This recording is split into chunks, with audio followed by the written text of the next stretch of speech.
Whoa, that guy can shred. That guy's shredding. Yeah, I think his name is like Dr. Guitar Jorge. So, Dr. Guitar Jorge. That's where I go every time I need a doctor. Dr. Guitar Jorge. He shreds. No problem. Shred it out. That's how we fix it over here, Dr. Jorge, the shred. Hey, speaking of shredders, so I was in contact with that guy and I said, we're doing this event in El Salvador. Come on down and play the guitar. oh, that guy, Dr. Jorge. Yeah, yeah. He said he couldn't make it this time, but interestingly enough, he's from El Salvador. No way. Yep, yep, See, yep. it's a small Bitcoin world. And that's a It good is. thing. That's a good thing. It's so small that we're going to smash by together and re-levitate this price because number go up. Obviously, it needs to be restarted for that number go up technology to start working again. Oh yeah, for number go up technology, everyone's got to smash by. Everyone's got to smash by. Smash by, Everyone's smash got to by. smash We gotta think of by. some old people songs to sing. Yeah. Hey, I got this gun from Alec Baldwin. He sent it down to me. He told me he's working on a new project. It's a shitcoin called Rust, and plenty more jokes to come. I know people think that's distasteful, but I'm a toxic Bitcoin maximalist, and we have no taste. Yeah, well, you know what? You may have been confused by microdosing the H word, Max. The H in this case is not homicide. We are not talking about that. We're not talking about H and HFSP. Have fun staying poor. Addressing that, of course.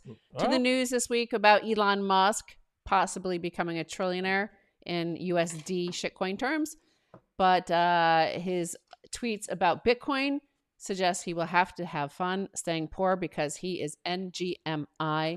No, no, no. The H in this case is hyperinflation and all that money printing. And it has triggered quite a few people by Jack Dorsey, the CEO of not only Twitter, but also Square. yeah, And yeah, so yeah, has a overview of not only our talk, our chat, yeah. our conversation on Twitter, what's driving politics and culture, but also on Square, you can see the data from people buying Bitcoin, but also how inflation might be hitting small businesses, as a lot of small businesses use Square.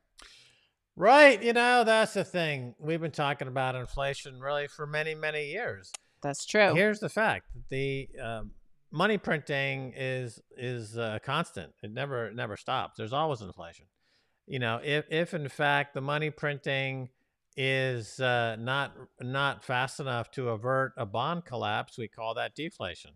If the money printing goes faster than the bond market can keep up, then that's called inflation.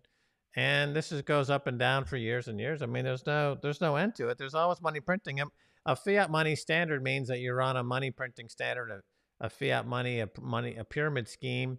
There's always money printing. Now, what Michael Saylor said a year ago, more than a year ago now, was that he looked at the cash on his balance sheet. He noticed that the central bank was expanding money supply by over 15% a year. And so that's a horrible situation, as he described it. I'm losing 15% of monetary energy per year. He could have said inflation. He could have said hyperinflation. I mean, technically, hyperinflation, you'd have to have 30, 40, 50% a year depreciation in the fiat money. But since we're all moving to a Bitcoin standard, which, as Rand Paul said, the senator from Kentucky, that he believes the world is moving to a Bitcoin monetary standard.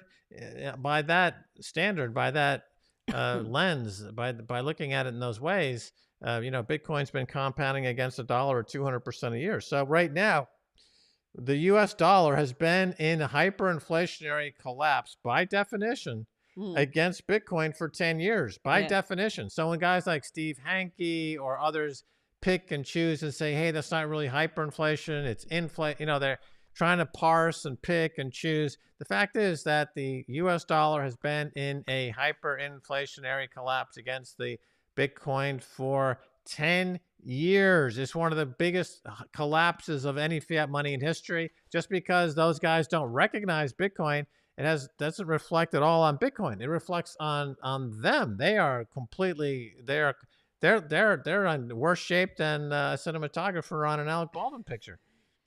Well, the thing about hyperinflation is it doesn't really last for a long time, right? It just happens suddenly. It'll be like, wow, inflation's running pretty high. Lumber prices 2x this year.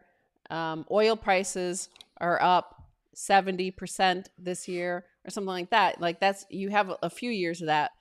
Of course, a lot of people don't care at that point because they're like, wow, my stock portfolio is going up, doubling every year, every few months. And I'm the loaded. best performing stocks, Iran, Venezuela, the U.S. is doing great because of all the money printing.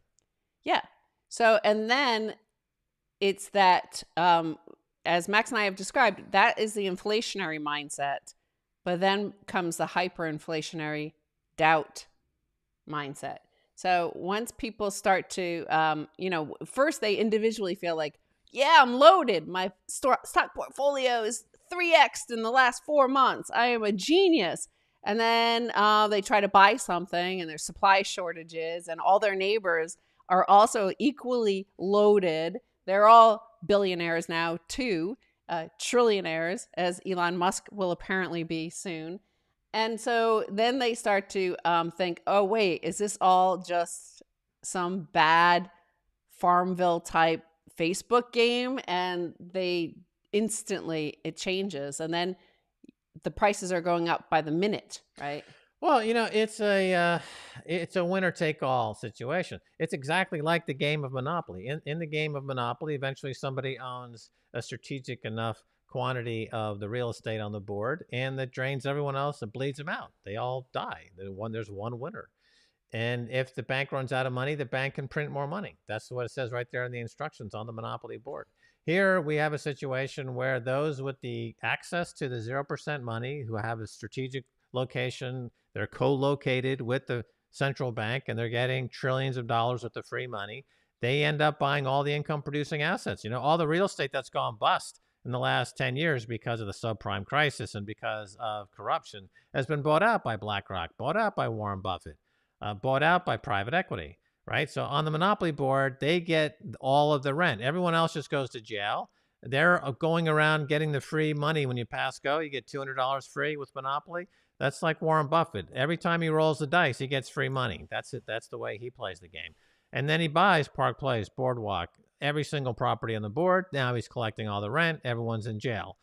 It's exactly the game as it's played. And that's exactly what's going on.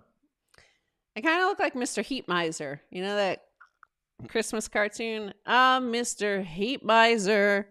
I'm Mr. Cold. Oh, yeah. It's one of my favorites. That and the Master Cylinder. The Master. He was one of the evil characters on Felix the Cat show. One of the best shows ever, Felix the Cat. I'm Felix the Cat.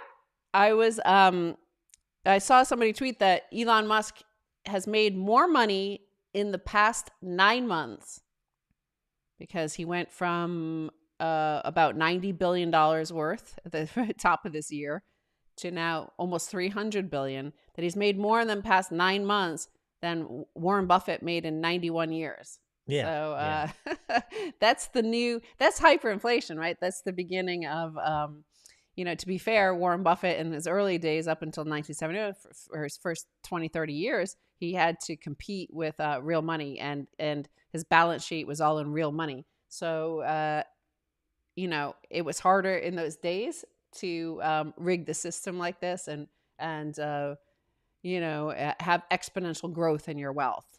Well, he started during the 70s where the markets were down, actually. And then in the year 1982, when I started on Wall Street, I remember I put 1 share of Berkshire Hathaway in my IRA account, which was new at that time, and it was $2,000 for that share. It's now trading over $400,000.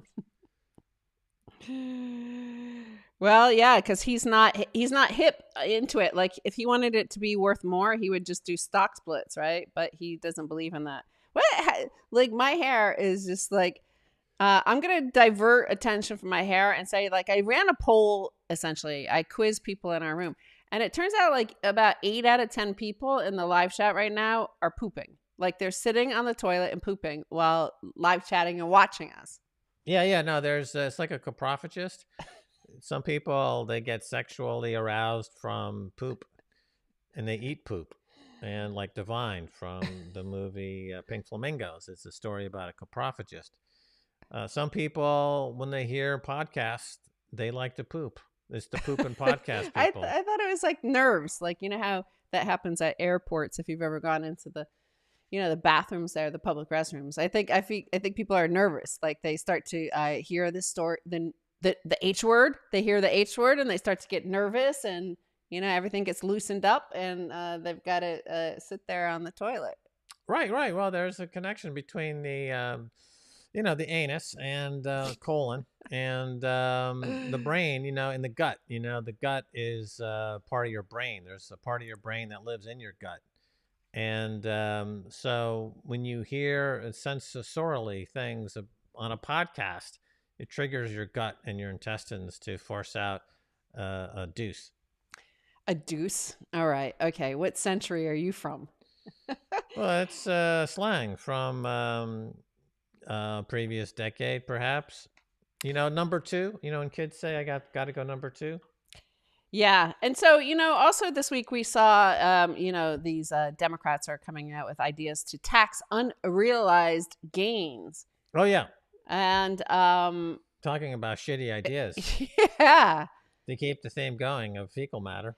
Well, so it's I was trying to distract you from my hair, but this is a distraction. These Democrats talking about unrealized gains is a total distraction from what they're actually doing over here. And what they're doing over here on the other side of the room while you're not looking at them is two things, twofold.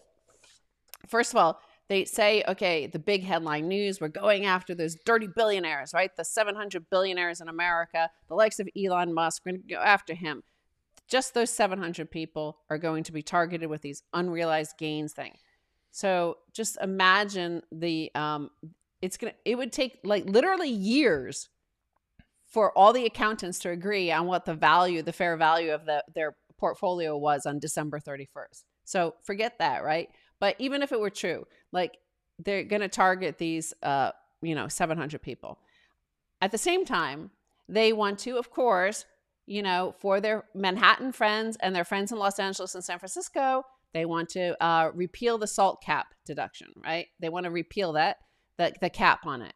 So right now, Donald Trump imposed a cap to that of $10,000. So all these people in these blue states where Shambalia runs, right? It's totally shambolic in San Francisco, Los Angeles, homeless, crime-ridden, all of that sort of stuff. Well, they have huge high taxes to pay for that, right? State and local tax and property tax. So say they have a $150,000 property tax in New York City. Well, they get to write that off against their federal taxes, or at least they did until Donald Trump cut that, right? He lowered that cap to $10,000. So you could write off $10,000. You couldn't write off the other $140,000. Right. And by the way, this is why the CNBC hates Trump, because they all live in these counties around New York City. They had to pay some tax. That's and why MSNBC, they staged that coup in 2016 and then again in 2020. And that was all about the unfortunate taxation that they felt was unfair. So they used their media platforms on CNBC, NBC, and CNN to effectively stage a coup in America. Regardless, things happen like that. Shit happens all over the world. Nevertheless, what's happening right now with this tax thing is, okay, they want to increase this. So it's going to, for the top 1%, they're going to get on average about $147,000 back. Doesn't matter who's president after this, they are going to get $147,000 back. The average ordinary person down in the middle 90, from the 90 percentile down to like 0 percentile, they'll get $37 more back in their tax refund. So that's what they want to do. They want to help their friends on Wall Street. They want to help their friends in all the blue states where there are high taxes, and have the federal taxpayer subsidize them. On the other hand, they're not talking. They don't want to talk about closing the carried interest loophole, where all their private equity friends in New York City and Connecticut, again, 2 blue states, they all live, all the hedge funds and private equity live in New York and Connecticut and Boston, say. So what that does is they're allowed, using the carried interest, to say when they charge 2 and 20 to their clients, they are able to say, this isn't my income. Okay, sure, they're paying me $100 million a year, but it's not my income. It is just carried interest. So I get to, it's capital gains. So they get to be taxed at 20% rather than 40%, like, you know, we are, like ordinary people are, that are not the friends of Rachel Maddow and Neera Tanden and Joe Biden. So that's what they're trying to do. That's what this is really all about, is a diversion with a fake story, because that story of the unrealized gains, the allegation that they're going to do this, they're pretending, because it's never going to survive a Supreme Court challenge, right? It won't survive a court challenge because it's unconstitutional. So they're not going to do that. But that's my theory is, can I think of an H word for it? It's like Houdini. This is the Houdini of policy making. They're not really planning on doing this. Well, there's a lot of chatter about it. You know, these unrealized tax. I mean, I don't know why they can't try it. I don't know why they could probably do it. I mean, the Constitution is not an obstacle to anything these days. I don't see that as being a problem. And it's wealth confiscation, right? So you've got politicians who are extorting money from people. You know, the whole idea of when cops pull you over and they steal your money. Yes. Forfeiture, asset forfeiture. Civil asset forfeiture. Civil asset forfeiture, right? That's what they call it. This is a cop stops you. He decides, hey, you got any money? Because I want to take it. And he steals it. And this happens every day in America. So, you know, senators do it, Congress people do it, the president does it, everybody does it. Everyone is a freaking thief in this shithole.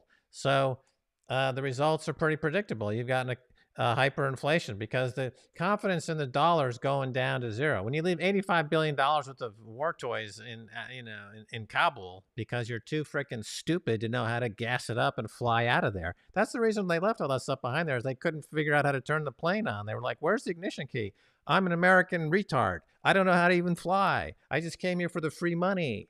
So they leave it behind. You know, this is the kind of jackasses that we are supporting.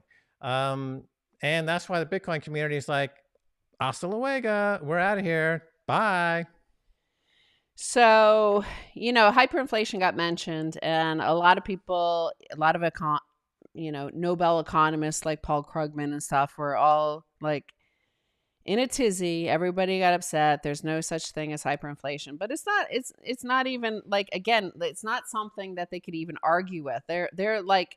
They're arguing about the economics of how much the Fed's printing, how much the Treasury's printing, what they're doing, and how they could dial it back and stuff like that. You can't dial back a mindset. You can't dial back mass psychology. Once the people, like, hyperinflation happens overnight, it's just gone. The faith in the currency is gone overnight, and that's when it collapses. That's what happened.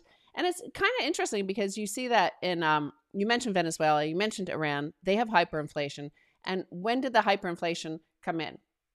Okay, a lot of people will say, oh, it's because they're socialist. Well, you know, they didn't have hyperinflation under Hugo Chavez in Venezuela.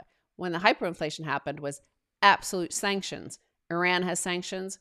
Venezuela has sanctions. So an absolute shutoff, not only of the capital markets, but supplies of goods and services. So we also have that right now in the United States because of the lockdown policies around the world globally. And partly, I would think, the cable news and the just like fear. You're going to die. You're going to die. You're going to die. You're going to die. Don't go outside. Don't go outside. Just order stuff. So everybody's ordering stuff. Everybody has all this free money. They're ordering stuff from China. China's trying to ship as much as they can to us. Apparently, they could still make stuff and manufacture stuff, and they're operating and able to send us stuff. But nevertheless, here in America, we're all like hiding. And so we have shortages. It's like a sanctions policy that we impose on ourselves in a way, not only because we exported all our manufacturing capacity, but because we're in this global lockdown and pandemic, on top of which we've thrown a bonfire of cash, of shitcoin, and that manure is exploding like in a orgy of consumption. That's right.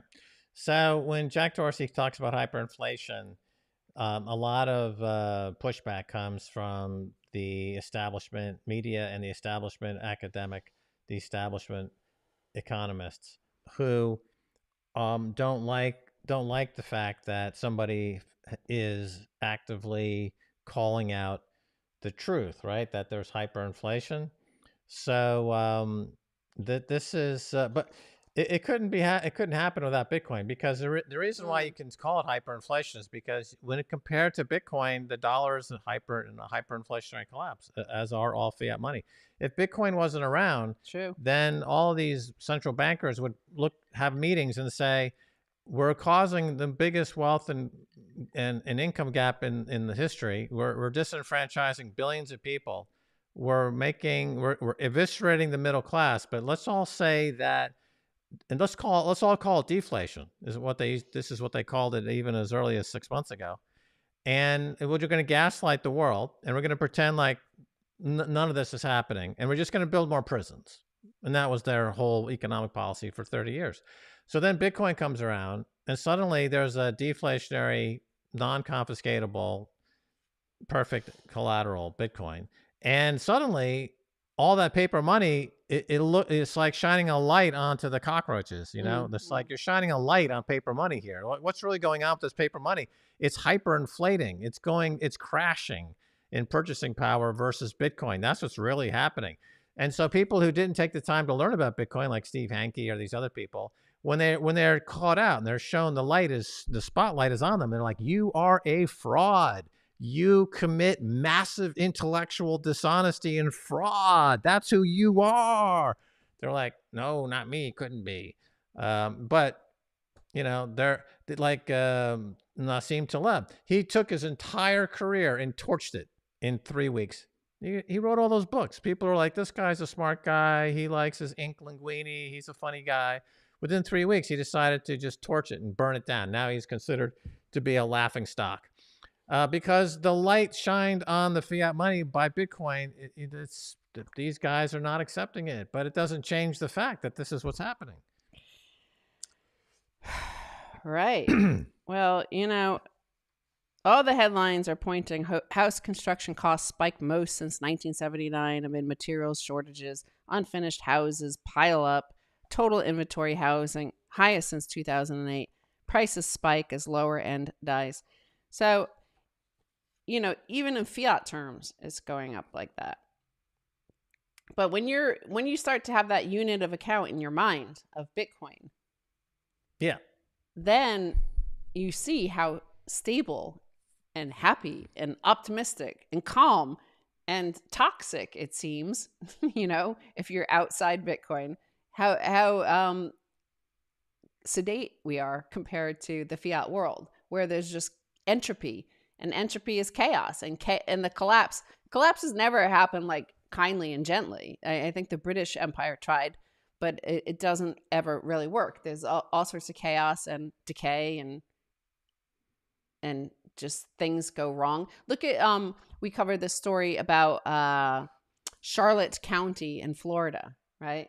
So it's a county just outside of Sarasota. Close to 200,000 people live there, and they have a reservoir filled with water and plenty for them for all their needs, but they don't have the parts to filter the water. So they're putting in water restrictions because the parts are on a ship outside of Long Beach for the past few months.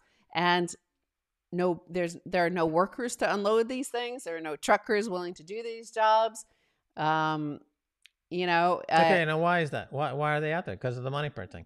So by taxing unrealized gains of billionaires, you're not solving the problem. The problem is you got money printing. If you were to take all the billionaires' wealth, but it's roughly $10 trillion or $15 trillion, you would blow that within 6 or 9 months, and you'd be right back where you were to begin with, because the problem is not the billionaires' money that's not being taxed. The problem is the money printing.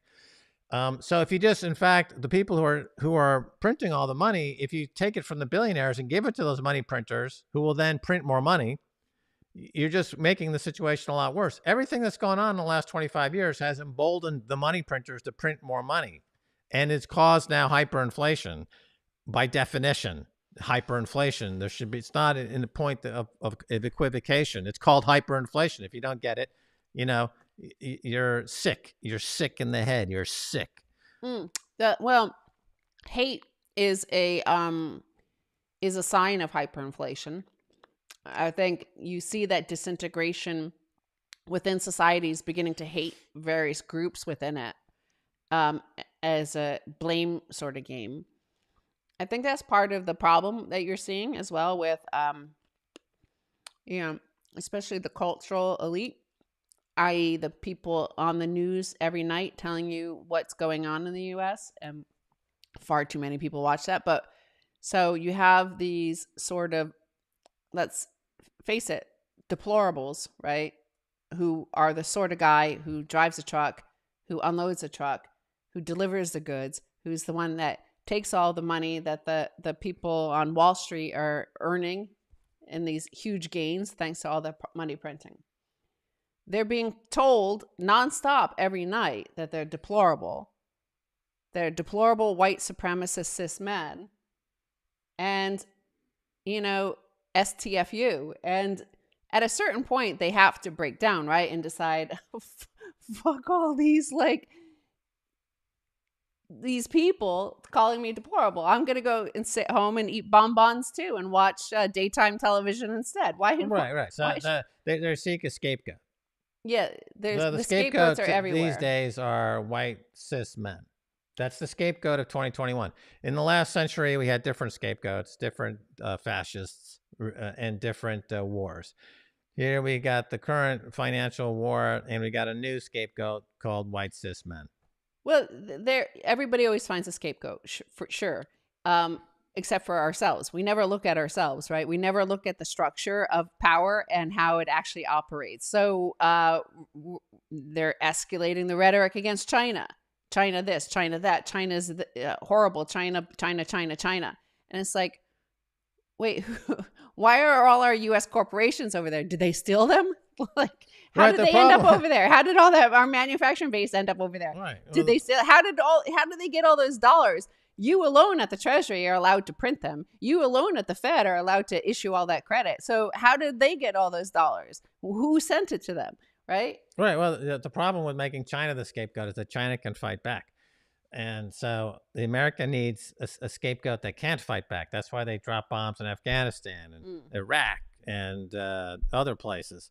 So looking internally, they'll go after the white cis male who is, the guy working for a middle class or lower middle class wage with a family who goes to church and it's not hurting anybody. So they'll attack those guys because they can't fight back. They're not corrupt. They're not politicians. They're not billionaires. So let's take all the people in America that actually do the work and let's scapegoat them and try to exterminate them because we're trying to print as much money as we can. And we need a scapegoat. It's again, like I'll say it, there's a lot of words you can't say on YouTube anymore. So I don't want to get deplatformed or anything because it's nice talking to everybody. But the thing is, we'll probably set up a channel at Rumble as well because I don't think we're long for YouTube really. But the thing is that it's all projection, right? So all of their rhetoric against China is projecting what they themselves did. All the stuff they say about Russia was they themselves projecting how they interfere with elections all over the place and tried to interfere with 2016 but failed. When they're talking about these deplorable people, they're talking about themselves. They're talking about the deplorable situation all across America of 90,000 people overdosing in 1 year. That's a death of despair. They're the ones, the elite are the ones that cause that. They're the ones that are deplorable. So of course, the way you protect yourself. Any person protects himself psychologically by projecting. You know, I'm not the idiot. You're the idiot.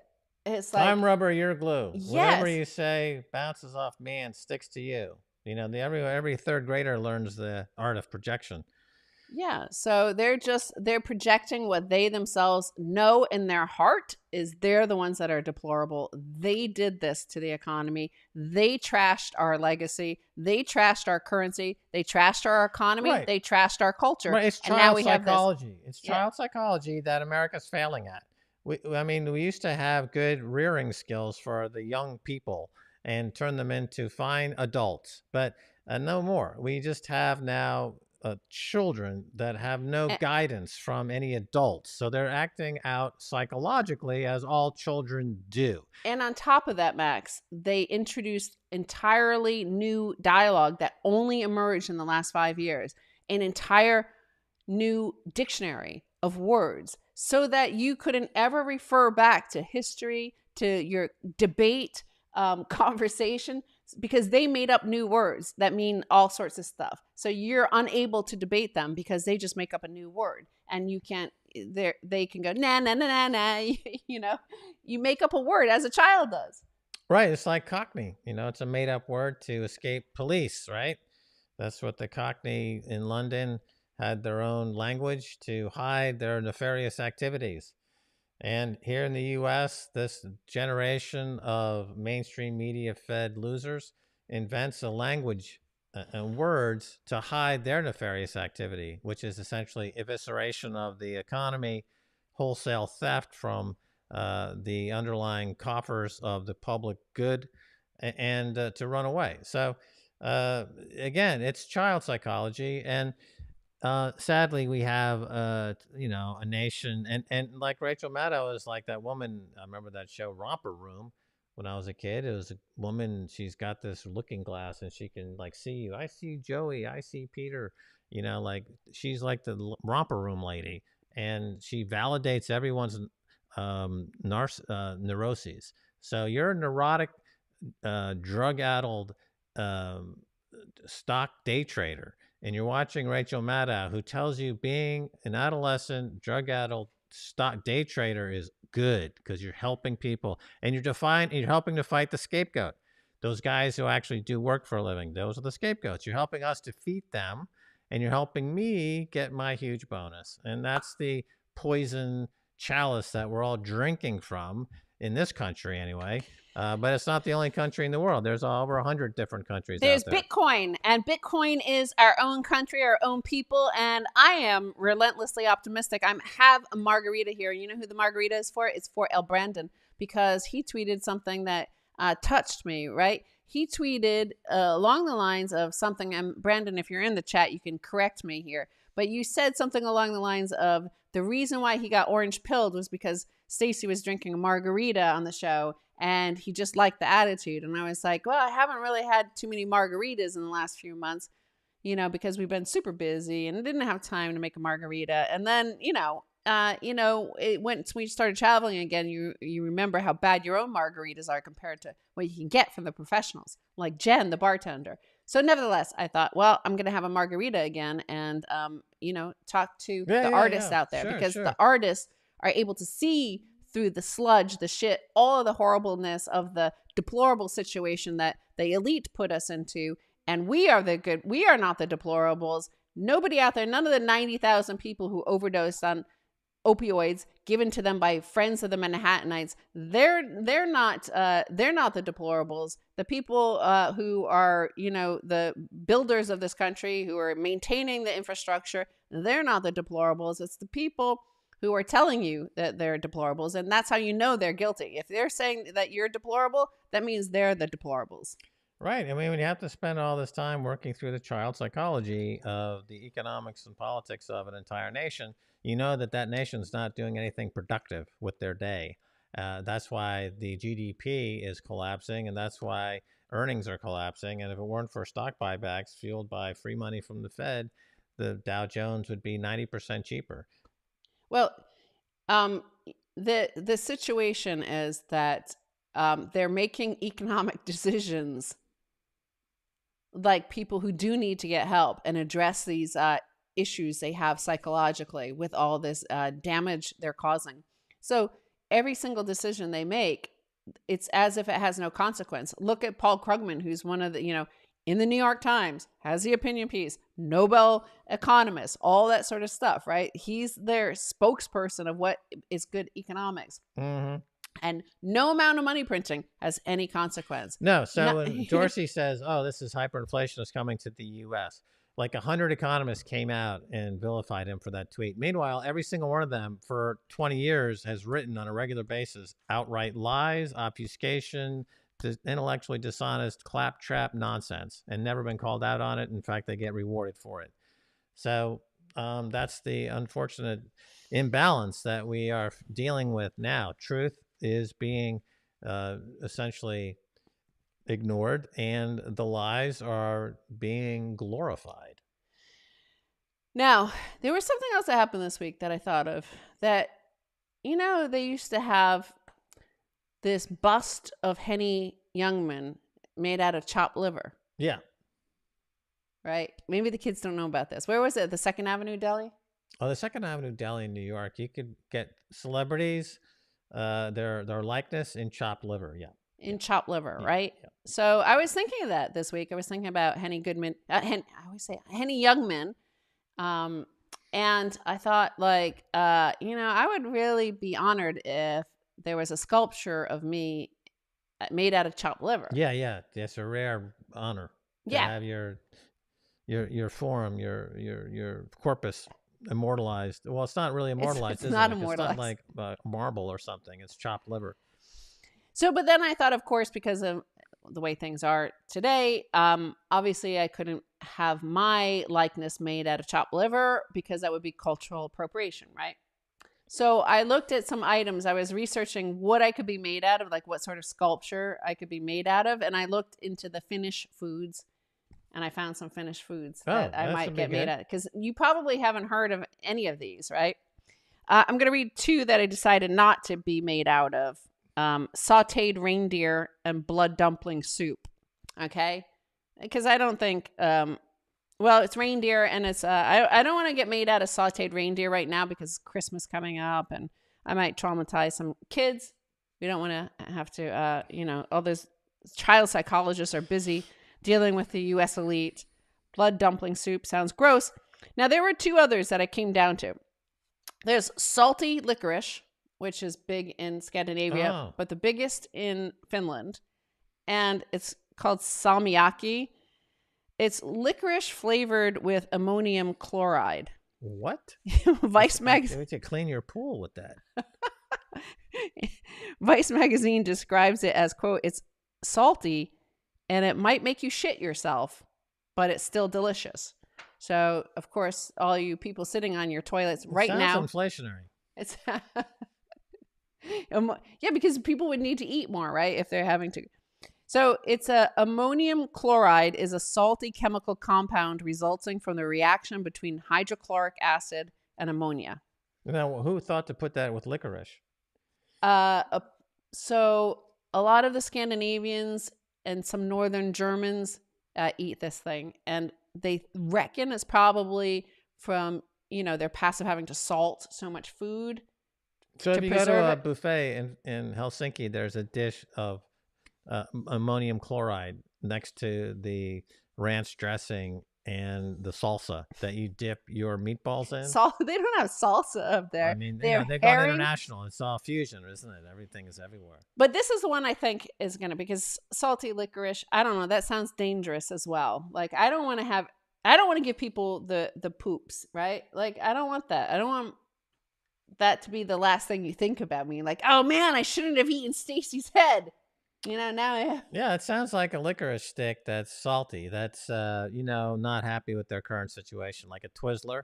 If I were licorice, I would be not very happy if I were being sold as a Twizzler, which is like a red licorice candy. But is it really licorice? Isn't it just like some kind of ammonium chloride soaked goop that they find on the floor of the M&M's factory, and they retwist it and repackage it as Twizzlers. It's not really licorice. I'd be salty. I'd be a salty licorice if I were a Twizzler. I'd be salty as hell. Like, why can't I be a regular licorice? Why do I got to be a Twizzler?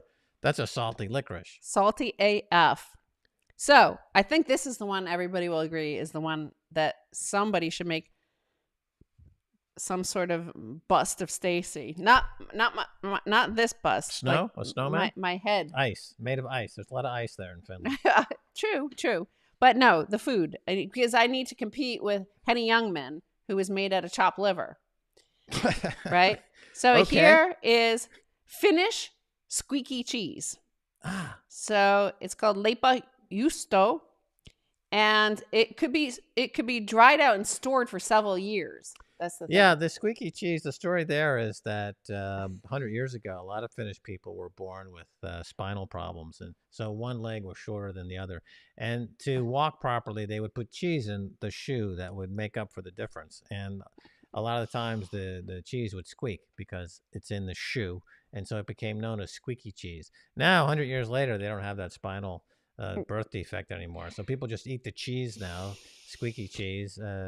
Max is culturally appropriating the stories of Finland. That's not true. It's not What? true. But It's not? it's made out of it's a weird process of the cheese. It just looks Yeah, like it's some weird. sort of like pizza pie sort of thing.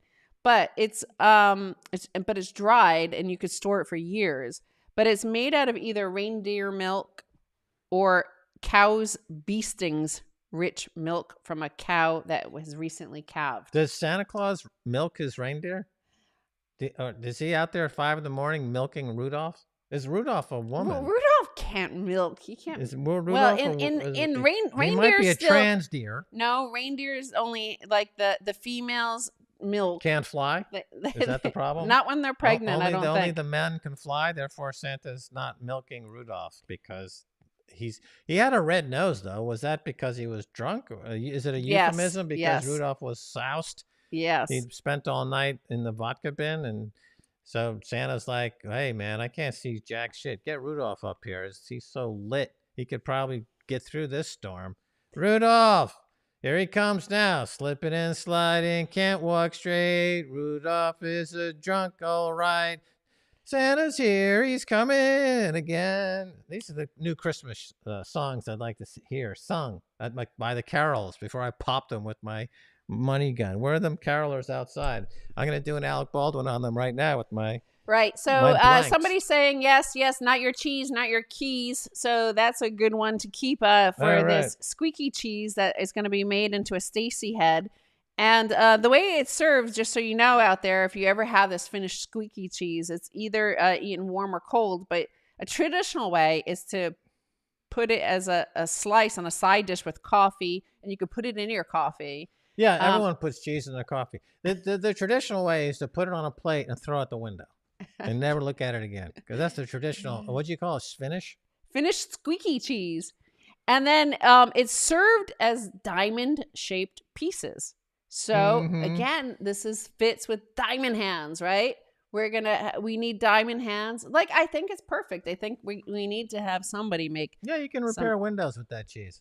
You know, a lot of the windows in Finland are those cross-cut windows, like diamond-shaped windows. And during the winter, the framing gets, cold and the cracked in the windows. So you can use this cheese. It's also translucent. True. So it lets light in this cheese, the squeaky cheese. You just get the diamond shape and you pop it in your window. And it's good until the spring when you can go milk your reindeer and sell that in the market and afford to get a new window. Yellow prefers feta. Well, he's Greek, and that's the official cheese of masturbators is feta cheese. Everyone knows that. It's made from semen. Well, it's curdled semen. I don't know if people know that that's the whole recipe for feta cheese. I don't know why Max is sounding like Henny Youngman. I'm like Henny Youngman. Hey, take my wife, please. Hi, I'm Henny Youngman. As we were discussing just a day ago, Henny Youngman was the first guy on Dial-A-Joke. When I was a kid, we had Dial-A-Joke. The phone company had this great service where you dial, it's like 1-800-JOKE, And Henny Youngman would come on and say, "Hi, my wife's so fat I couldn't fit her into the sand. Blah, blah, blah. Call again, dial a joke, click."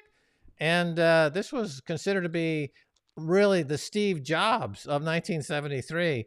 Was dial a joke, turn your phone into a personal joke service. It's fantastic. Yeah.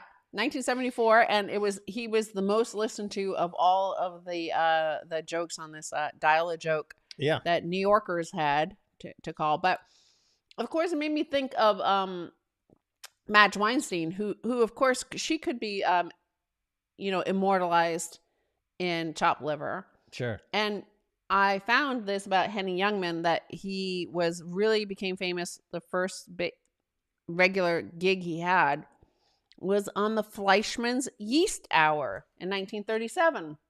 Really? Radio. The Really? Fleischmann's Yeast Hour. Oh, the bloated lesbian. She has a yeast problem. She has a yeast chlamydia. problem. Yeast Radio is her podcast. It's about chlamydia and bloated lesbians, I think, is the premise of the show. I used to listen to it a lot when I was had mentally ill, back surgery and couldn't move, and I was unable to get up and change the channel, so I was stuck in Yeast Radio for about 4 weeks. Really great. It cured me. So Max was cured. Yeah, the chopped liver though is good stuff. You know, it tastes just like foie gras. Yeah, it is essentially foie gras. So you go to France, you can pay $47,000 a gram for foie gras in Paris, or you can go down to the Second Avenue Deli and get some chopped liver. Not anymore, it's right? Like $5 a gallon. Yeah, it's gone. Everything's gone now. I think the Carnegie Deli is gone. I think the Stage Deli is gone. Barney Greengrass up on the Upper West Side is still around. They almost closed it a couple of years ago for health violations, but I think that they managed to get by and they're still going. And then Zabar's, of course, on the Upper West Side. There's a chapter of Zabar's in Grand Central Station. But, that's the great Jewish cuisine that is available or was available in New York City, the Lower East Side, certainly. There's a couple of Jewish bakeries still around where you can get I forget the name of some of the famous dishes, pastry dishes, matzo balls. Those little strudel sort of things, like a strudel thing. Yeah, I like that. But they're almost all gone. Like even the time over the past 18 years that we've been together, every time we go to New York, there's fewer and fewer of these delis. Yeah, I mean, Carnegie Deli, and these were great places, famous places, and with those mile-high pastrami sandwiches and stuff, and the waiters who were all like would be comics and terrible comics and great comics, and it's a great atmosphere, and but that's New York is becoming similar to Silicon Valley or San Francisco, right? So Google and Apple and all these big tech companies, Amazon, are buying whole blocks of buildings, and the khaki pants and the snarky tech bros and the poop on the sidewalks is coming. The needles, the heroin. Like the stock that options. Wasn't there. Like we were just talking to Mitch Firestein, and he was like kvetching about New York City and saying like, back in our day, sure there were 3,500 murders a year. Yeah. But they didn't happen in Times Square, and you didn't have people pooping and shooting up in Times Square. Now they are. Yeah, I lived in Manhattan during the 1970s, and there were, as you point out, over 3,000 murders at the height of the New York City's bankrupt 1970s days. But the kind of on the street shooting gallery on the street in the middle of Times Square or the middle of Fifth Avenue or something, you didn't really see that. You saw there was a lot of shootings and robberies and drugs and things, but it wasn't really so much. Although on 8th Avenue though, near the Port Authority, was really an incredibly Hell's Kitchen decrepit area. And there's a funny story when we were first married and you were in New York and you were like, I'm at this great hotel. It's right off of the Port Authority bus terminal, right? And I'm like, what the hell? That's Hell's Kitchen. Get out of there now. So then I show up and it's totally gentrified. It's hipsterville. Everything is, $5-6 for whatever.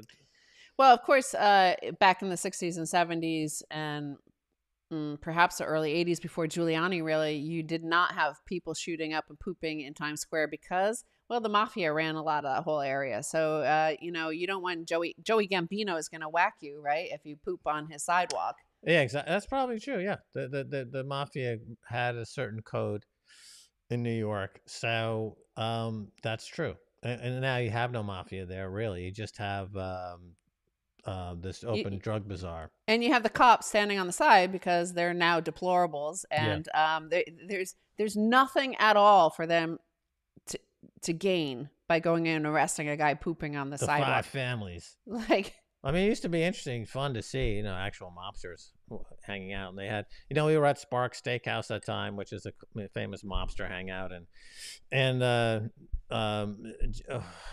Gotti had that hit on the stage, the hit on what's the guy's name that got whacked there? My uncle was Giacotti something.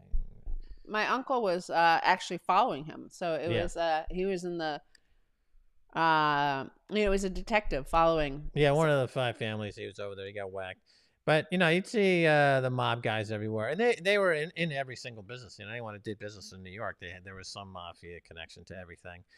And so Giuliani got rid of it all. But if you go to Sparks today, there's still a few old, Yeah, like the guys in their 90s, wise guys. and you could tell that they were wise guys, Yeah, and they're yeah. sitting there like, I mean, obviously they can't have people whacked anymore. Right. That's like the reserve of some banksters and stuff, but they get to whack nations.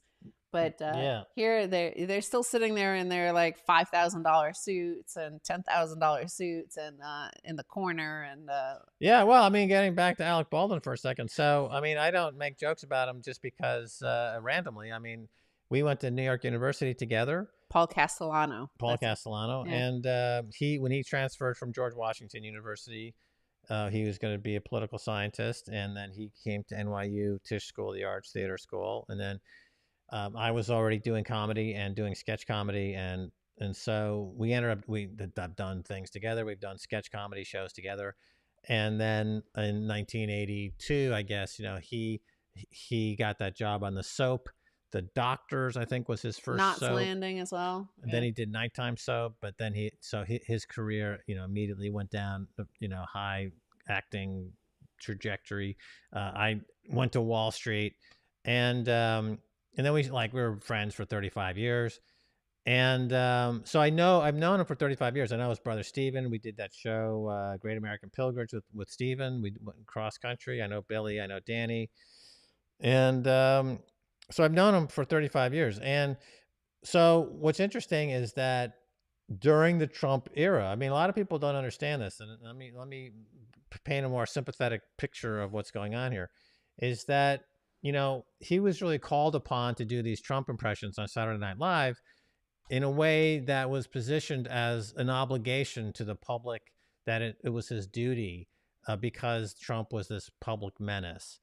And they gave him this incredible responsibility to, quote, save the country. And it really weighed on him emotionally. And he felt like he was being used and abused, and he was. And this, I think, eventually weighed down on him psychologically in a huge way. And when you look at the videos of him just a week before this incident, he looks so exhausted, so tired, so worn out. He's not well. And so this was, as Piers Morgan described it, an accident waiting to happen, right? This was one of the most reckless film crews, really, anyone who's in the business can remember. You talk to Ray Liotta and these other people, and they say this sounds like a total shambolic mess that was going on there. And you add totally inexperienced people on there and live ammunition, and now we've got this tragedy. But it's with Alec, though, it's something that was coming. I can just say that he was not allowed to be himself for 20 years. He's been molded into the face of blue check America, and to fight the evil Trump. And when you're an actor, you take that on physically and emotionally. It's not something, as especially in a method acting type of situation, you internalize all that stuff. and it stays with you. You know, I remember Marlon Brando, and when he got out of uh, the Last Tango in Paris, he was so emotionally drained. And Bertolucci, who was the director of that film, and Brando, you know, that scene with Maria, I forget her last name, that was actually a rape scene. That was not staged. She was raped in that scene, and it really played on Brando's head that he never really recovered emotionally from that, and his career kind of went into an eclipse after, because of that, the horror, the actual horror of making into cinema an actual anal rape, as it were, and the famous butter scene. And so this is what actors risk taking, any artist risks taking on, the emotional baggage of whatever's going on. In this case, this got caught in the crossfire of this incredible political nightmare and the Russiagate hoax. He was the standard bearer.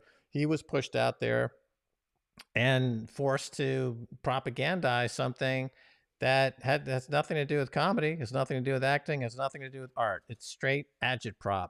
And now this tragedy is, in my view, in my opinion, is a direct result of years and years of emotional battering of this poor guy who's 63 years old, 6 kids, and now he's going to be 7. sued down to fucking zero, right?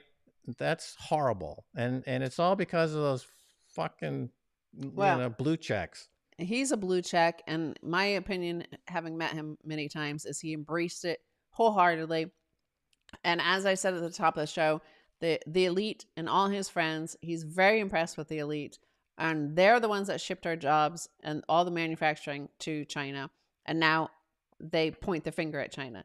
They're the ones that created the deplorables. They're the ones that created a wasteland across America. They're the ones that shipped opioids to Americans en masse to deal with their own guilt, sent it to these people to, if their pain went away, then they might not feel so guilty for causing the deplorable situation. And so they're the ones that caused that. They're the ones that did Trump as well. Trump is a New Yorker. Trump is, there are loads and loads of photos of him with Alec Baldwin, with Hillary Clinton. Bill Clinton is the one that called Trump, told him to run for president. And then they start like turning the powers of the deep state, the powers of the FBI, the powers of the Justice Department, the powers of the entire apparatus of the biggest empire that has ever stalked the earth upon the people of America for daring to vote for the guy that they themselves put up to you. So it's just like, I feel like he was the one that was friends with Trump. They were friends. Like, we weren't friends with Trump. Nobody else was friends with Trump. A few people in Manhattan were friends with him. And now then they went freaking crazy. Just like Alec Baldwin went as crazy as Hillary Clinton. Hillary Clinton has gone, I know you can't talk about it online, but she went off the deep end, right? Into the deep I'm state just saying, sort of thing. In this particular case with Alec, though, he was mentally tortured for years and very fragile. Well, And he shows up and very unwell on a set that's being recklessly organized and with amateurs, and tragedy struck. Well, tragedy may strike out in the fiat world, but here in the Bitcoin world, we have relentless optimism and good times ahead. I am preparing for good times. I don't know about you. I'm preparing for good times, and I'm going to actually pick up my other computer here, get ready to stack some sats at the discount price as the leveraged people of the fiat world with their fiat thinking get wiped out as the... I stacked sats like an hour ago. Well, you stacked sats like an hour ago, but I when I talk about these stories, I feel nothing inside for them. Like they had every chance in the world. We've spoken for 10 years about it. They're the ones that need to get help. I can't live their life. I can't live all those people, Alec Baldwin, Hillary Clinton. I see they're in a lot of pain. I see they're in deep pain. It's true. And I do, on some level you feel as a human, like I feel bad for that person, but like they have the option to not be that person. They have the option to step away from all that fiat desire to control everybody else, Fiat desires to think that, like, the thing about fiat and airdrops to fiat people, the fiat elite, is that they think they're better than everybody else, and they have to convince themselves of that in order to be elite. They're deemed the elite.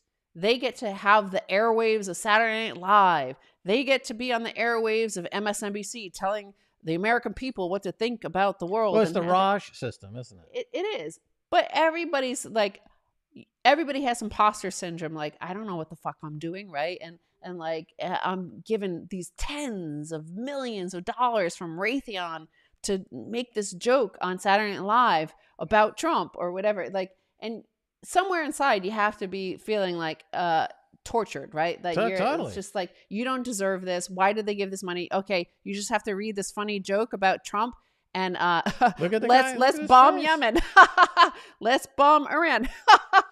Let's torture Assange. Yeah. Ha ha, so funny. Yeah, and that's what they're paid to do. And it's just it's a negative it's a positive feedback loop with negative consequences, I think. Yeah. And but I chose to step away. It was a 10-year process. Now I'm totally fucking toxic and totally relentlessly optimist. And by the fiat world standards, you're completely toxic. Yeah. That's right. Well, because I don't want to be dragged back down by those drowning in that system. They taunt you and tempt you with like, hey, don't you want to be like Elon Musk, who doesn't fucking get Bitcoin? Remember, he just tweeted this week. I meant to read it. What matters, in my opinion, is lowering fees, decreasing block time, and increasing block size. A single layer network with exchanges at de facto layer 2 seems like the simplest solution for a medium of exchange. Like, he's talking about why Bitcoin won't work and that why Dogecoin might be better. Well, that's him. The headlines are reading the same week. He's worth 300 billion. He's going to be worth $1 trillion. Don't you want to be like him? Follow this guy. Follow that guy. There. No, I've said now for a year that with Elon, uniquely, his stock price is equaling or outperforming Bitcoin's stock price. Okay, in fiat terms, but nevertheless, on a percentage terms, that's an issue that he himself deals with. Okay, he himself saw him becoming worth 300 billion and potentially $1 trillion in fiat money. He sees that. He envisions that with the vehicle of Tesla and SpaceX. And he doesn't see Bitcoin the way, let's say, Michael Saylor sees Bitcoin, or some other CEO, or Jack Dorsey sees Bitcoin, as beating hyperinflation, as making incredible returns versus everything else out there. Tesla and Elon, they're in a unique spot. And so he's happy to trash Bitcoin because he's operating a stock that's making him hundreds and hundreds of billions, if not $1 trillion, right? So well, my point is that fuck Elon, fuck your heroes. That's what George Carlin said, and there's a reason for that. It's because they'll drag you down, because they'll convince you that fiat world, if you just tune in and listen to more Rachel Maddow and agree that you made a bad choice, like one of these guys in the January 6th protests or riots or coup attempt, whatever you want to, whatever side of the spectrum you fall on in terms of what happened in January at the Capitol. He's just had to say he was only released from prison just in the past 2 days because he told the judge he renounces Trump. So it's just like really, that same sort of thing will happen to Bitcoiners. It's like they first they try through beguiling you, like with like, hey, you're not going to become a trillionaire in fiat terms. They're going to tell you, like, we can give you lots of government contracts, like we did with Elon. We could put you on the front page of, all sorts of Forbes magazines and put you on MSNBC and hail you as a great thinker. And, and you can start to pontificate on Twitter as well and tell people, act like you know any better than anybody else. But the thing about Bitcoin is that there is no leader. I see the Telegraph has like, Bitcoin is a ship of fools with no leader. It's like, yeah, we don't have a leader. That's like, but all humans are fools, right? We're like flawed fools. Like, this is what we are. We're just stupid fools. And it's better that we don't have a leader. That's the beauty of Bitcoin. It's like, You think Biden is like, you think it's better to have a leader? Like, you think it's better to have Janet Yellen leading like the fiat US dollar world? It's like, hell no. Preach it, sister. Preach it. You're on a roll. Oh my God. You're on a roll. I mean, I agree, you know, relentlessly optimistic is fine. I feel relentlessly optimistic. You know, I'm also a poet though. I can't help it. The fact that I like to slice and dice my syntax. That's right. So in that, some may Well, view poets as, and comics are by nature kind of like, you know, like Lenny Bruce wasn't exactly a relentlessly optimistic kind of guy, was he? well, it depends. You know, like if you're digging your way to a place that's better, you're digging through a lot of stuff. Okay, that you're relentlessly optimistically digging through a mountain to get to the other side of the mountain. So you can say, I want to be relentlessly optimistic and not do any digging. Okay, but you would never get to the other side of the mountain. You would just be exactly where you are. But if you want to get to the other side of the mountain, you've got to dig through all that material. And that's a lot of rock, and that's a lot of digging. It's a lot of clamoring and hammering and chiseling, ding, ding, ding, ding, ding, right? So, you know, sculptor looks at a big piece of marble and they see something in the marble and they're going to start chiseling to get to that thing in the marble. They're being relentlessly optimistic to get to that thing they see in the marble, but through chiseling, through the action of hammering and chiseling, which if you didn't know what that were doing, they'd say, why are you making all that noise? Why are you creating all that rubbish on the floor? Look at all the rocks and rubble and dust you're creating. Why are you being so foolish? It's like, I have a vision of something in the rock. I need to get to it. And I'm getting to it and I'm chiseling, knock, knock, knock, knock. You know, Bitcoin is a protocol that is taking us to at the other side of the mountain, the other side of this fiat nightmare. And it does it by hashing, right? Hashing is not a, it doesn't sound quiet and demure and flowers and sunshine. Hashing, it sounds, you know, pretty aggressive, you know, and you're mining, which is very aggressive, and you're stacking, right? Right. These are not words that are associated with sitting around in a cotillion, drinking tea, talking about, you know, how to arrange floral arrangements. I mean, this is about activity, action, and aggression to get to the place, the vision on the place other of side. Beauty. So that's relentlessly optimistic. You know, is an action. Is an action. It's not a dream state. It's not a sleep state. It's an action state. And action is by definition, you know, has to be to a degree aggressive. It has to be aggressive. When you're walking, you're aggressively moving your skeleton in ways to get from point A to point B. That, speaking of action, like, look at the fiat world and look at where blue check fiat people congregate on Twitter. Now look at the new curated sidebar. Look at all the passive language. It's so gross. It like really freaks me out. It feels like some sort of Orwellian reality of like, oh, it's so passive and it hurts inside. Like there's something, it feels scary. It feels like those scary fiat people are coming for us. That passive aggressive, passive tense that they use is like, as Max is a poet, studied, you know, theater and playwrights. I studied literature. Like you never write in passive, right? It's like, unless like you're being a spooky totalitarian sort of thing. Like that's the way Big Brother would talk, like in this weird passive tense. Well, look at this shitcoin that's being floated now called, I think it's called WorldCoin. Oh yeah, WorldCoin. Yes. Right. So this is a new Silicon Valley shitcoin by some Silicon Valley shitcoiner. I think Chris Dixon's involved, who's a shitcoiner. And the way that they describe it is all these passive terms, like we're going to passively make the world a better place by passively airdropping to people. Just scan your eyeball into this database, and it sounds like Muzak in an elevator in a dystopian, totalitarian, fascist nightmare by Silicon Valley. And that's where passivity gets you, versus the Bitcoiners that are toxic, maximalist, according to the passive aggressive Ethereum ETH tards, right? And so because when you are flying through the atmosphere, you're taking an action, and you're doing so with an engineering idea that allows you to lift up against the wind and fly, right? I mean, so this is the fact of the matter is that aggression is only ugly if it results in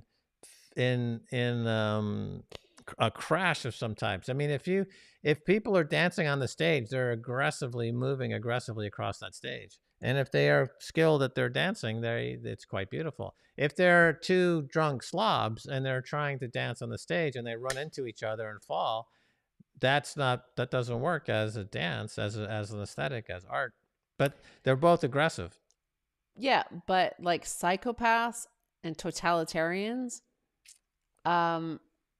that's their camouflage, is passive language, like the seeming docility and utopia on offer. It's just like, that's why, and your natural inclination as a human that grew up in society is like to just smile and be nice to your neighbor and say, like, if somebody smiles at you, like, you're not gonna say, but if they're smiling at you and like, hey, just put your eye up to this little orb here and we're going to send you some free world coin.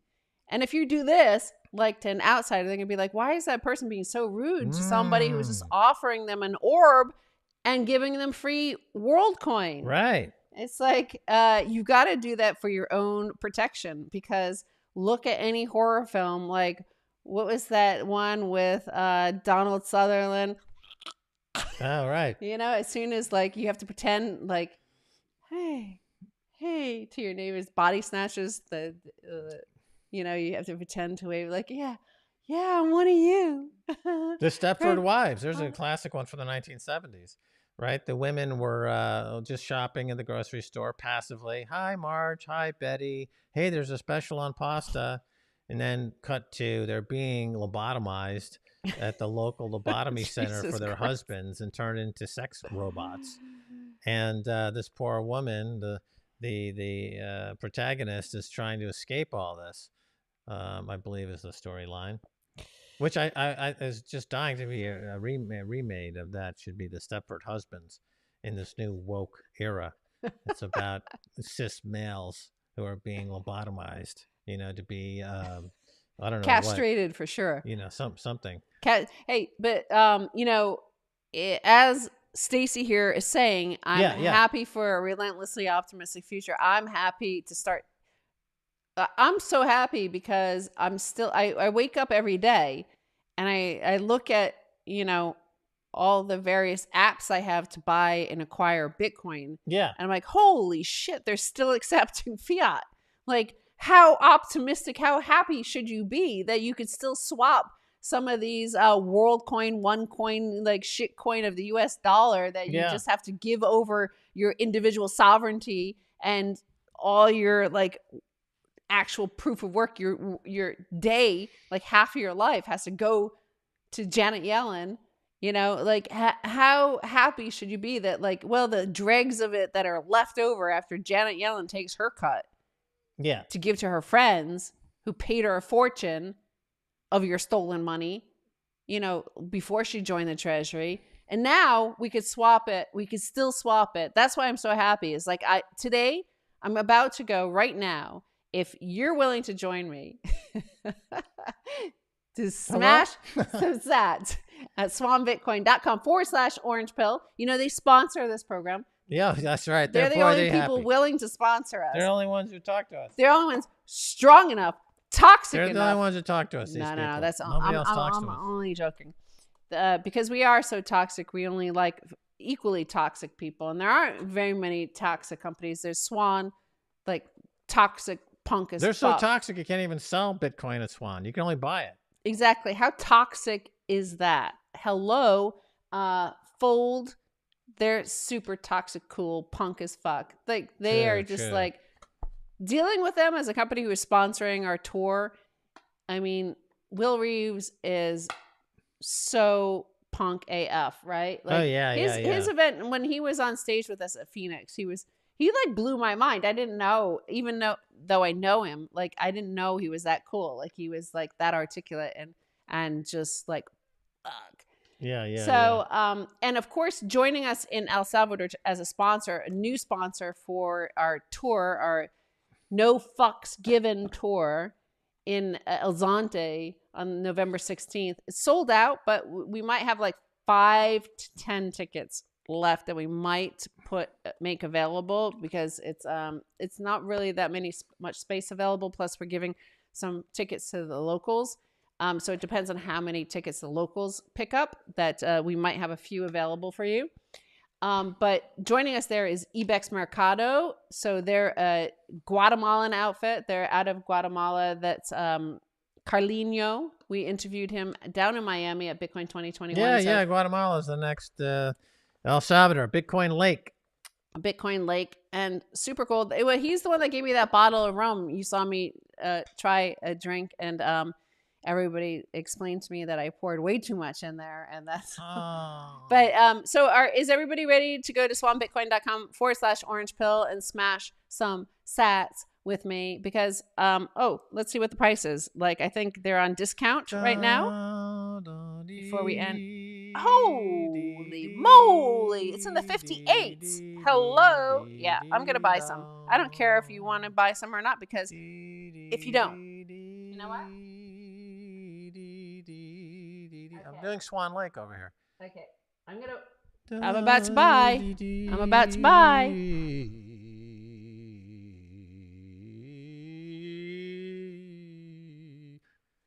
Did you see that video that went viral of that 95-year-old former ballet dancer on her deathbed? Yeah. Do a version of Swan Lake. Yeah. No, that was beautiful. I stacked some sats. You can see it here. Hold on. I'm gonna hold this up. You see my little balloons popping up and down. I tell you what, a freaky movie which just popped into my head.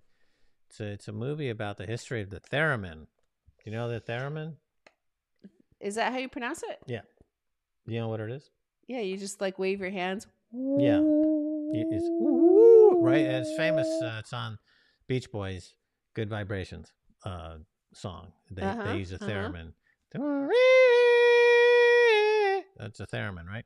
So the whole history of the theremin is interesting. And there was this woman who was a virtuoso in playing this theremin, and she would go to concert halls, and it's really incredible. And you see all this old footage. You're like, wow, that's incredible. And then the last 10 minutes of the film, you cut to the present time, and she's still alive and like living in a hotel in Times Square and like walking on the street. And it's so mind-blowing. Shock of time compression. It's, as I remember it could have been a guy actually, but it's a cool movie. I don't know what the whole title of the film is. Theremin, the story of the theremin. I forget. Yeah, no, and the Swan Lake thing, it's on YouTube as well. Before YouTube takes it down, who knows? Like, so they might get offended by swans one day. Right, it's copyrighted. They might have determined that she's violating a copyright from 150 years ago. So we're gonna have to kill this dead woman.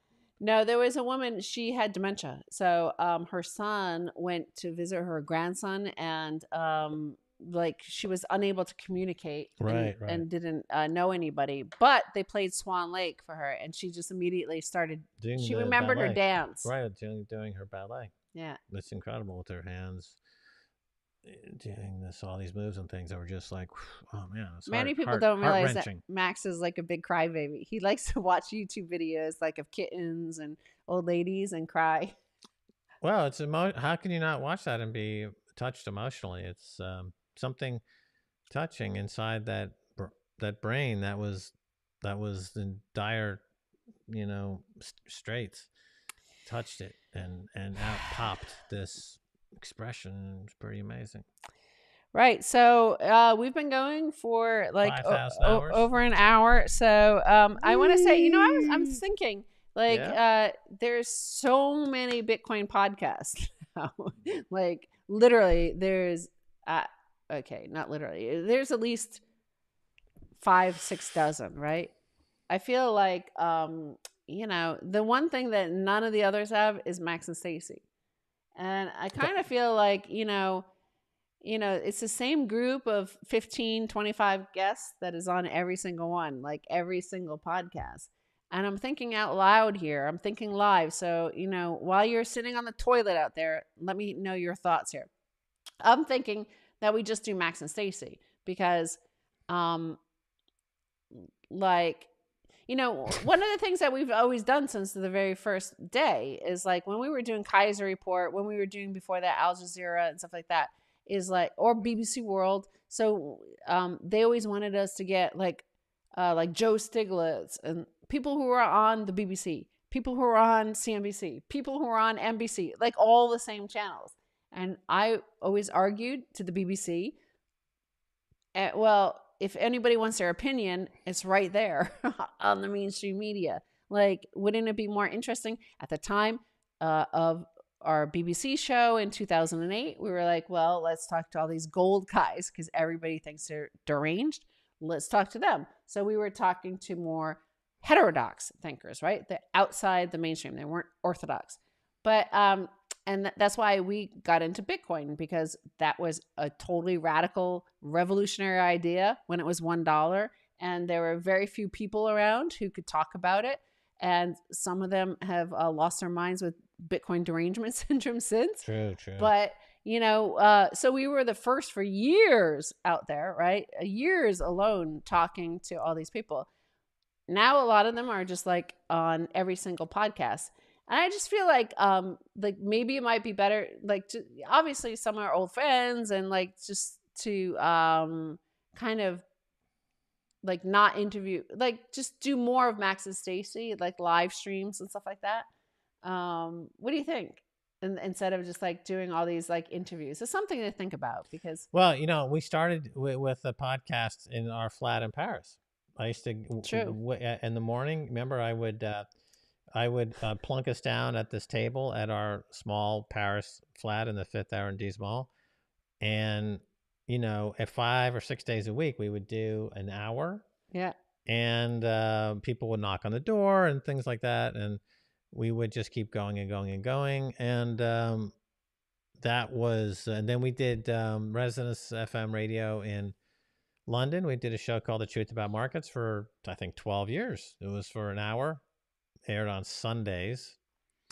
And then again, like we were on our own, but we did it in bed on that show. It was like we recorded it on Sunday mornings when we were just waking up, and then we did like an hour when we were still in bed and just like half asleep talking about like stuff.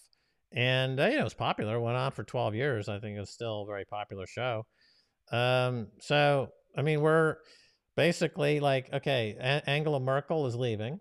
She left today? 16 years. 16 years. All right, so that's another world leader that's come and gone since we've been together doing content, right? I mean, we've seen George W. come and go. We've seen a whole host of world leaders, of celebrities, died. Of world events, Bitcoin, the crash of Jamie Dimon's still there. Like we've just seen all this stuff. I mean, so we've been doing this for almost 20 years now. So what's your answer? I think like people like just hearing from us. Like, I just feel like a lot of the voices, like there's just so much content out there. So, all doing the same thing, right? They're all interviewing the same guests, and it's not like if you just watch one, you watch them all, sort of thing. It's like, maybe there might be a little bit of new information updated to that day, but I feel like the one thing that is unique is us. Like we're here.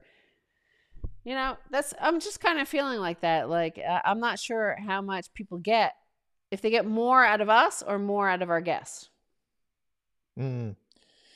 Well, the thing is, since we're going to start to traveling more and more, it's easier to just do stuff ourselves because it's always more difficult to get guests and to schedule them and stuff like that. It's another added element to the production, which is hard to do when you're traveling and you're on the road. Somebody said the elephant in the room is still Max's Only Sats channel.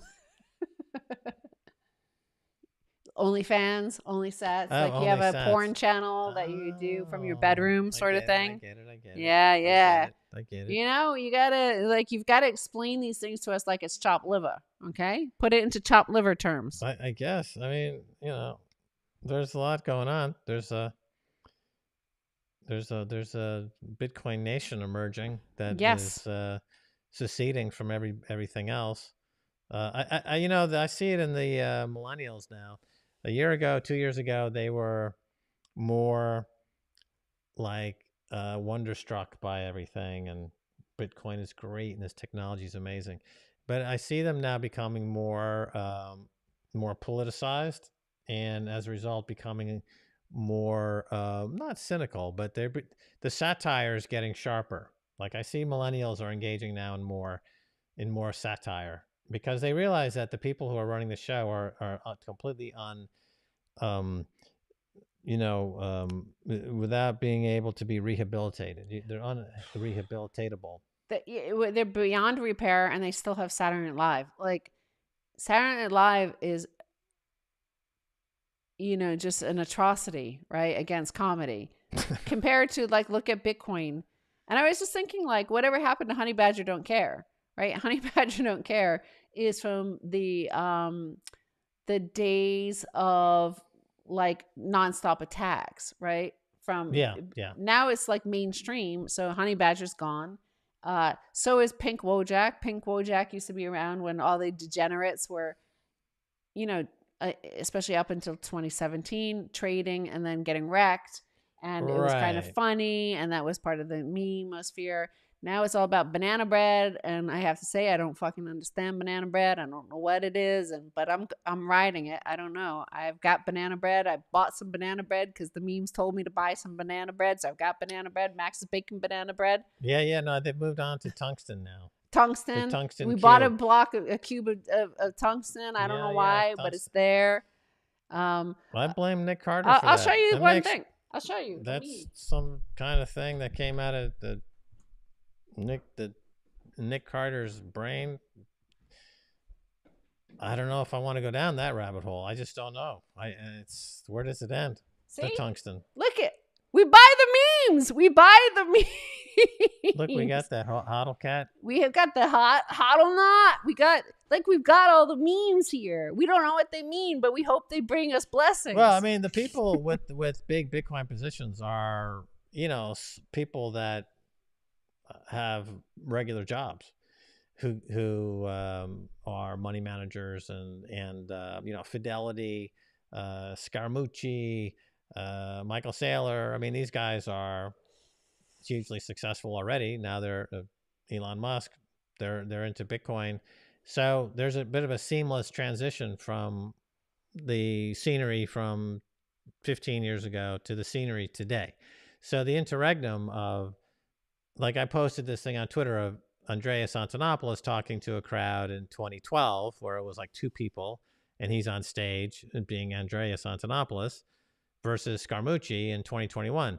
Okay, Scaramucci is obviously a very, put together, successful, high profile guy, but the message is exactly the same, but it's the suits are different, essentially. We're into a new era of slick suits, right? Yeah, slick suits as well are not as great as interesting guests because they're too slick. Like they're super slick. Yeah, they're super slick. Like somebody like Amir Taki, who's one of the first people we've talked to about Bitcoin. Like they're more interesting because he's ramshackle and chaotic. Remember that big giant yellow tie he had that was like crooked and hanging. Oh yeah. And I was like, hey, Amir, before we do the interview, can you fix your tie? And he's like, what? Like what? What's wrong with it? And I'm like, okay, whatever. Keep your tie like that. It's like sticking off to the side. So that's the thing is like, I don't know. Just like, let me hear your thoughts. But people don't remember because it's pretty long ago. I mean, like Charlie Shrem has a podcast and he talks to people that were from 10 years ago. Yeah. But they're so now removed from the dialogue, the current zeitgeist. It's hard to really relate to it. And the things that were issues 10 years ago, even 5 years ago, They're not relatable at this time, at these days. People don't relate to them so much. I mean, like, I can't think of anyone who bridges actually all 10 years or 11 years like we do. I mean, we kind of like have been doing this for over 10 years. And so we know pretty much 95% of the entire history. We've lived through it. And there's not a lot of people that are doing content that have that length of time. But that's the thing, is like, it's also, I guess, from what my observations of friends and family, it's like having your fifth or sixth kid. And after the first two, and then you're on the third or fourth or fifth, and you go through the same period of them asking the same questions and learning the same thing. And you're like, oh my God, I can't believe another fucking child is asking the same stupid question. I have to answer the same thing. And you're like, oh my God, we already went through all these cycles over and over. And this is like, unless you live through the wreckage and those amazing early days, and like, it went through all these cycles already, and you already had the equivalent of Elon Musk back from 6 years ago enter and ask the same question. And you're like, oh my God, like, how can you get interested in asking the same guy, like, why do we have to go through this again? Why don't you just watch, our series To the Moon? Like, it's already there. You don't need to ask it again. Like, it's already been resolved. Like, why? It's not an interesting question anymore. We've already done this. Well, that's why we don't really consider ourselves to be educators. Educators love that. Andreas Antonopoulos could answer the same question 1,000 times, and he would do so joyfully the 1,001st time. I'm not that way. I said that to him. I was like, I remember being at some conference, and somebody asked him, like, what do you think? Which wallet is best? And I'm like, how do you? And he like went into an explanation and a reason why and why he was like, for the like, 1 oh my God, millionth time. How can you do this? Like, I really, like, I wouldn't be able to do it. I would just get so exhausted at answering the same basic question. That was in like 2016, 2017. And I was like, I can't do it anymore. So yeah. But like, you could just go to bitcoin.page. That's it. That's what I do, is like send them to Jameson Lopp. He has it all cataloged. You don't need to ask anybody. It's right there. It's all laid out for you. So. Right. Anyway, that's one thought. I mean, obviously we have like, people that we will still interview. We're going to talk to. We're interviewing Nick Bhatia in a few, in 2 weeks for sure. For this podcast? Yeah. Okay. No, but as long as we keep interviewing guests, then I think that'll be fine. Then it should work out. It'll be like you and I doing stuff, and then just interview a guest. Yes. So that's what we'll do. That's what we'll do. It'll be like us doing this type of thing, plus we'll interview guests. And then we have to ask Madge Weinstein. Madge sent me a message saying, I just saw you talking about me on TV. Is this live? And I'm like, I texted her back and said, Madge, yes. Yeah. And it's like, well, it wouldn't be cultural appropriation for her to create a Stacy and chopped liver. So is chopped liver is completely off limits for a goy? Yeah, I couldn't make it myself, but maybe Madge Weinstein can make one in honor of me. I'm looking forward to that. It's either that or a squeaky cheese. There's nothing like a nice chopped liver sandwich on rye with a celery soda. Have you ever had celery soda? Dr. Brown's celery soda? It's soda that tastes like celery soda. This is a classic. Dr. Brown's soda. You get your what else did they have? Another good one. We're going to wrap it up, just so you Ginger know. ale. We've got another minute, okay? Somebody's talking about prolapse. It must be. Madge is always prolapsing. Madge is in the comments. Her prolapsing is. How can she prolapse so many times? She's gonna make a bust of Stacy out of her prolapse. Oh, lovely! I was hoping you could do it out of a placenta. Madge. Right. So, yeah. Anyway, that was. This has been a good time. Food for thought. Just to recap, we're going to continue doing Max and Stacy, and then just add some guests.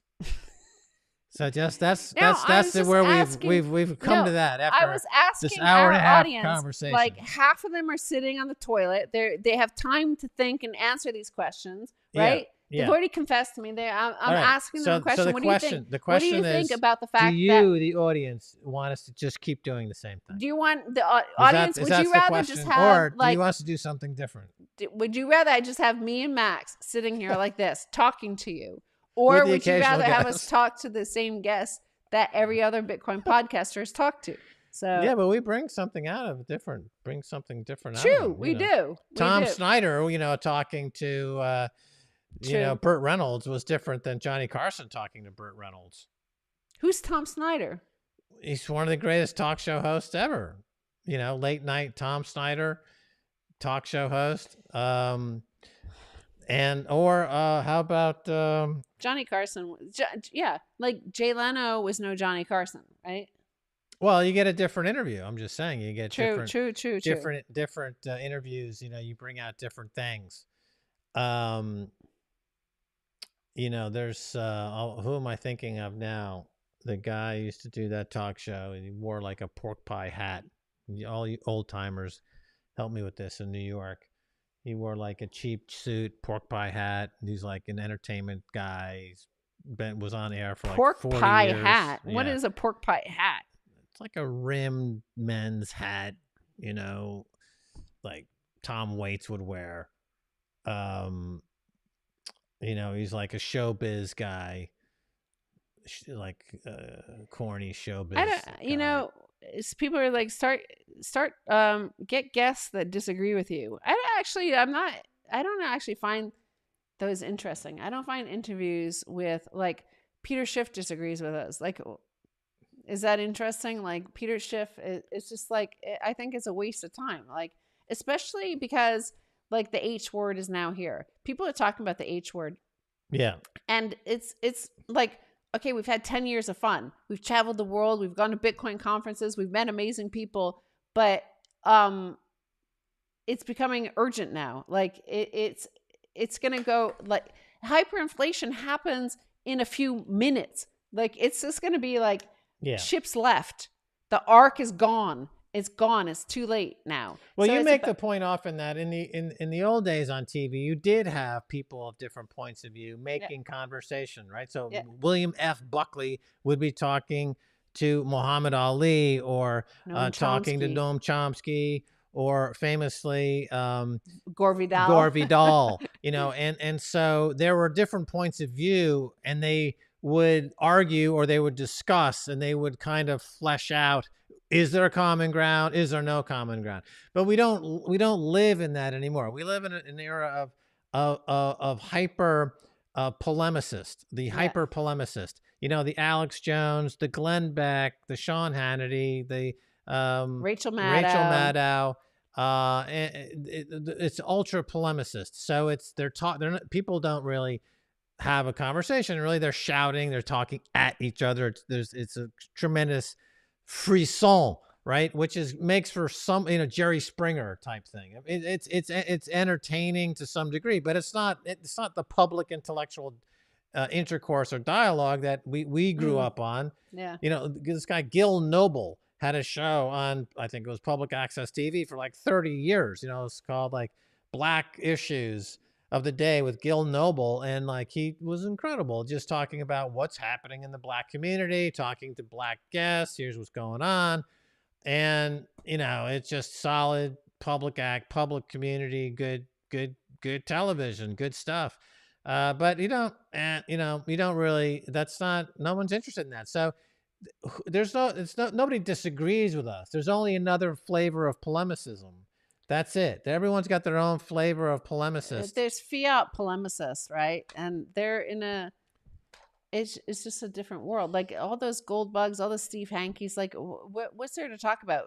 Elon Musk now, he's also setting in Mark Cuban, like that Spaces. What a waste of time. Like, right? That was like the biggest waste of time. I listened for like 15 minutes and I thought like, oh my God, I can't believe I can never get those 15 minutes back. And what am I going to do?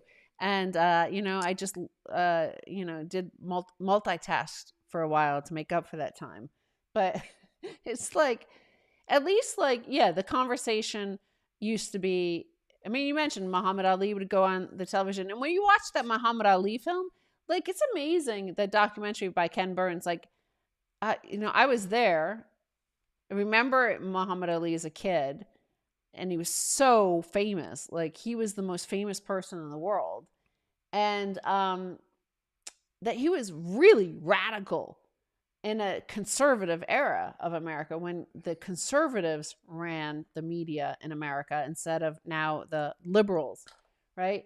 So he was on television debating stuff, and the same conservative hosts and maybe individual hosts weren't necessarily conservative, but the whole structure of the culture here was conservative.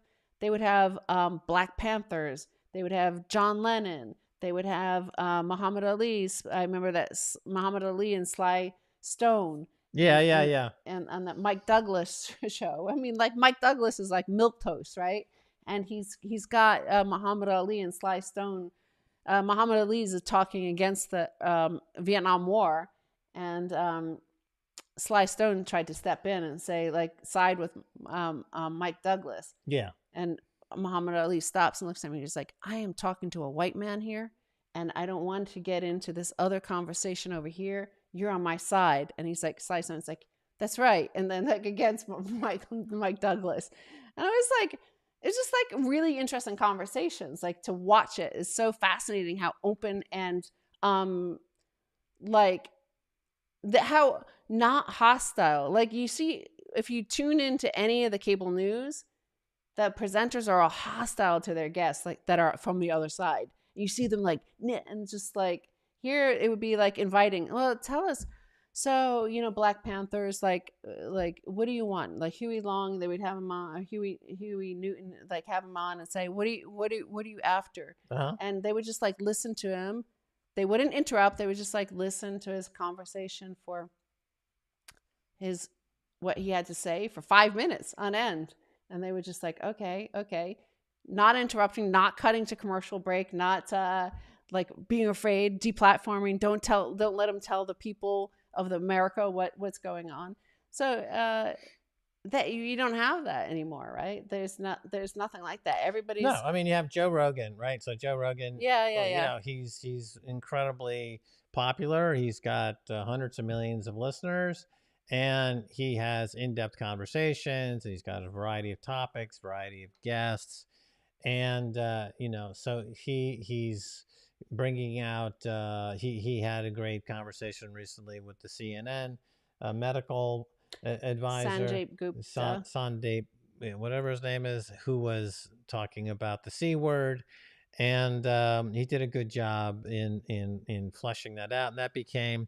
But the response from the other side was not that was a fascinating conversation.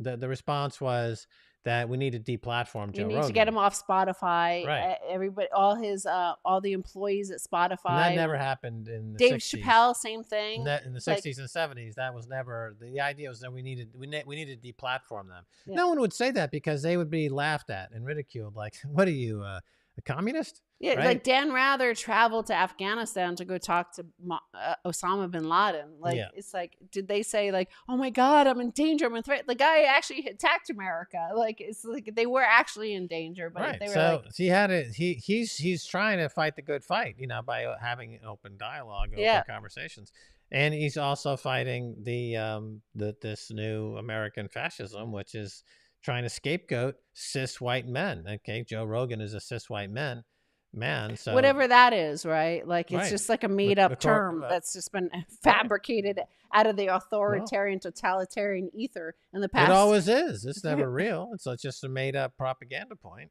And so that's what he has to fight two fights. He has to fight the fight of putting out a good product, which is not easy to do, and then he's got to fight the fight of the crazy people that don't want to have any kind of conversation. They just want to be in their polemicist glass houses throwing rocks at other people in their glass houses. Well, because everybody's an influencer, an engagement whore, right? And that's how you get engagement. It's just like everybody wants so Joe Rogan's beyond that now, right? He's not like out there pumping out tweets. He doesn't tweet, actually. He sends some Instagram stuff. What's really insane is that guy Keith Olbermann. Oh my God. Like maybe the young people sitting on the toilet watching this don't know Keith Olbermann, but basically just look into your toilet. Whatever you're in there, that's but he's out there. He's still doing content. He used to be on MSNBC And now I understand why they fired him. Like, like what's a word? Okay, he's the word to describe what is beyond jumping the shark. Because up until Keith Olbermann, one would jump the shark, and usually that was the end of your career on the series. Yeah, he still does content. He's still on. I know, he that's still what I'm does, saying. like a YouTube channel, and he's openly calling for things that are absolutely beyond the pale. He says things that are just completely unacceptable. He basically takes Rachel Maddow's talking points, but delivers them like Himmler. Like, he's just like over the top. Like I mean, he looks like a deranged lunatic. Like, if you turn off his audio, he's like, and we must attack China. China are fascists, and we must kill them. Let's nuke them. And you're like, fuck, right, dude, that's what I'm saying. dude, That's like, really unhinged Jesus stuff. Christ, That's where you go. What the fuck is wrong with you? If you want, I felt crazy doing. If you want an unhinged person on the air, keep Alex Jones. He knows what he's doing. Yeah, exactly. Alex Jones is unhinged, but he's also entertaining. Keith Olbermann is unhinged, but he's not entertaining. He's ill. He needs medical attention, and so does everyone who's trying to be like Alex Jones. Just bring Alex Jones back and let him be Alex Jones, and you won't have to have these other people on who are not well. It's cruel. It's like a freak show. It's like the Elephant Man. I know for a fact because I just imitated him, and now I feel like the Elephant Man. Yeah. It messes up your head. You give yourself a concussion. I did. Like, my head was vibrating so violently. Fix your hair, though. So there's that. I feel like I need to go to the emergency room now. So I think we should wrap this up. Let's make love. That's a way to be an influencer, seek engagement, go viral by being hospitalized by imitating Keith Olbermann. It doesn't. If we were caught having sex in an ambulance right now, that would improve our influential score by a factor of 10. Well, I think if everybody here on the toilet, sitting on the toilet, I know you have time because you still are on the toilet. I could tell by the actions there. But, go out there and say, oh, my God, I just watched this live stream where this woman imitated Keith Olbermann. And had a stroke. And then Max and her had sex in an ambulance on their way to the hospital. Now she's in the emergency room. This is true. True story. Right. Yeah. So, since we've been doing this, the sun has gone down. Yeah, I know. It's now nighttime. I'm starving to death. I know, like Paco and Glenn like Jerry are in there, Lewis like on some kind of telethon. Yeah, exactly. We're ready to go, and so is our audience. The audience is saying, like, "Get off! I'm done on the toilet, and I'm ready to flush." Have we made enough masturbation jokes for Yellow, though? That's the standard. Yellow's. I don't know if Yellow still hung out. Let's see. He was there, but the Greeks, they work hard. Oh yeah, he's there. He just said ha ha ha. Yeah. He's whacking his pud right now. he's got some ouzo to drink. Yeah, he's got a whole gallon of ouzo. That's just a warm up, and then he's gonna dig into a vat of moussaka. That's right. Before he heads out to the sea with this little yellow cat. And some spanakopita. They're gonna go antagonize the Spartans. The Greeks and the Spartans don't get along.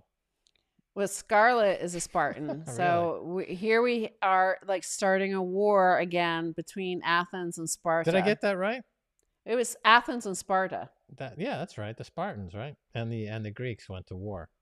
It was quite an interesting war. I saw a program on this. Yeah, I saw it. I saw it firsthand. I'm so old. I was having some moussaka and watching this war between the Greeks and the Spartans. It was fantastic. This is when they started to castigate people.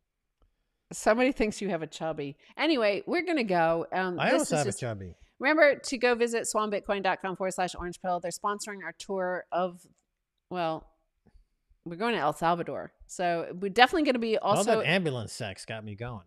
We're also going to be in Miami right before Bitcoin 2022.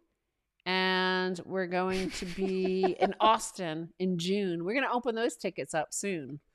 Hello, Max. Yeah, we got Nashville, Austin, Miami. We haven't booked Nashville yet. But it's all being contemplated. We were already sourcing from last June, so almost a year now. Yeah. Well, 6 months anyway. Yeah. So 6 months.